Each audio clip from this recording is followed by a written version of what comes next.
Today I'm going to try and convince you that tension and release are the two most important elements to hook people in and keep them listening to your songs. If you'll offer me just 5 minutes of your time, I think you'll be convinced. Okay, to start with, listen to these two breakdowns. See if you can work out why one of them hits so much harder than the other.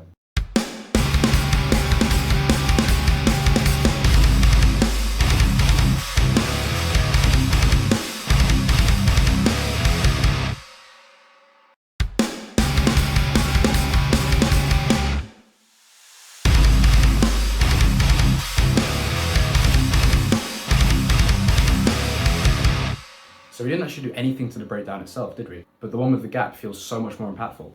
So am I saying to put gaps in front of every section of your song? No, but hear me out. There's a reason the gap works so well. It's because it builds tension before the part. But the great thing is there's a million other ways we can create tension in our track, and I'll show you some of them later. Now this concept of tension can be applied to not only sections of your track, but the entire track itself. And we're actually going to look at pop music to work out how. So if we think of the classic pop song structure, verse, chorus, bridge, chorus. The point of verse 1 is to build anticipation for chorus 1, which is the payoff. And the point of verse 2 is to build anticipation for chorus 2, which is another payoff. But then we also have one more payoff, which is the bridge, right? And it's actually the entire song before that builds anticipation for the bridge. But if you're watching my channel, you probably don't make pop music. So how can we apply this to metal, or just different song structures? Well, firstly, if I'm going to give you a rule, it's that every section of your song either needs to be building tension or releasing tension in some sort of payoff. And yes, I'm going to talk about exactly how you do that in just a minute. Now, when I say that every section of a song needs to either be building tension or delivering on a payoff, I don't necessarily mean it needs to be alternating. You could actually have the entire song be one big build-up for the end.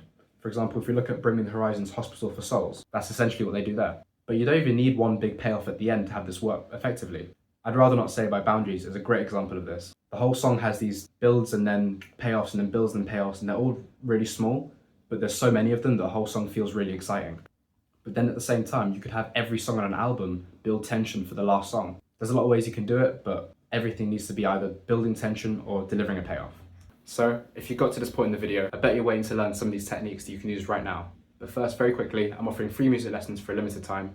If that's something that interests you, click the link in the description. So the first technique we've got is drum fills and drum rolls.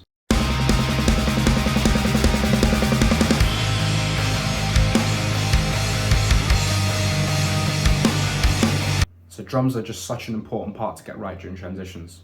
A well-placed snare roll on the build-up to a breakdown can be really, really powerful. Or perhaps a massive drum fill that lets you know that the next section is going to be really big as well. So long as you get your drums right, you'll have massive control over how hard your sections hit. The second technique we got is rising melodies and chords.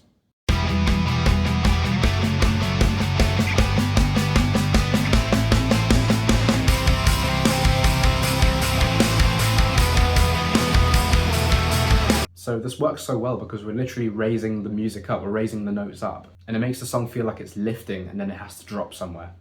So you can either do that with the melody itself or with the chord choice that you use underneath the melody. Either way, it's a very powerful tool.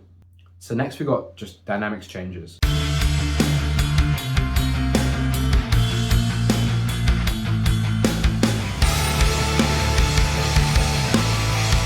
So this one kind of makes a lot of sense, right? Because if you have a small section or a very quiet section, it feels like it naturally wants to go into a bigger section. But there's an even better way we can do this. If we start the song on the loud section, but only give a little snippet of the loud section, then when we go into the small section, we're waiting to hear that again. So for example, you might have a small bit of your chorus right before the first verse, and then during the first verse, your listener's waiting to hear that chorus bit again, which works really well. So fourth, we've got adding or taking away elements.